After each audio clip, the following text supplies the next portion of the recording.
તળાજાથી ભાવનગર જતા હાઈવે ઉપર વંદે માતરમ હોટલ નજીક ઇકો કાર ચાલકે એક વાસરડીને અડફેટે લેતા વાસરડીનું ઘટના સ્થળે કમકમાટી ભર્યું મોત થયું હતું। બનાવની જાણવા મળતી વિગતો અનુસાર તળાજાથી ભાવનગર જતા હાઈવે ઉપર અનેક અકસ્માતો થઈ ચૂક્યા છે, જેમાં કેટલીક ગાયોએ જીવ ગુમાવ્યા હોવાના પણ બનાવો બની ચૂક્યા છે।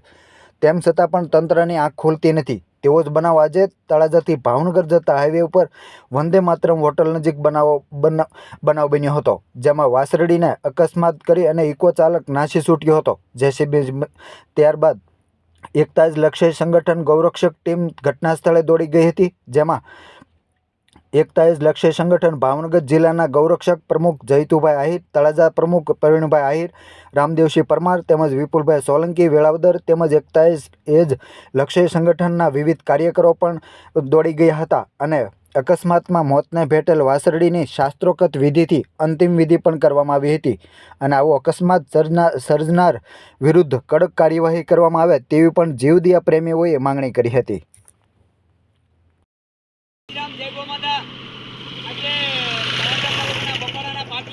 વંદે માતરમ હોટલ આવી છે, વાહનવાળા અડફેટે લીધી છે, ત્યારે અમે એકતાજ સંગઠન ભાવનગર જિલ્લા ગૌરક્ષક એકતાજ સંગઠન પ્રવીણભાઈ પગાર તળાજા અને રામદેવસિંહ પરમાર ભવાની હોટલ બપાડાનો ફોન આવતા તાત્કાલિક ઘટના સ્થળે આવેલ છે। ત્યારે વિપુલભાઈ વેળાવદરવાળા પણ અમારી સાથે છે। ગૌ સેવામાં કોઈ પણ જગ્યાએ તમને આવે અબોલ ગાયો એક્સિડન્ટ થયેલી કે કોઈ પણ જગ્યાએ તમને દેખાય તો અમારો સંપર્ક કરજો। મૃત્યુ પામેલો છે, જેસીબી બોલાવેલું છે, અત્યારે જેસીબી આ ગૌ માતાનું સમાધિ દેવામાં આવે છે। જય શ્રી રામ, જય ગૌ માતા।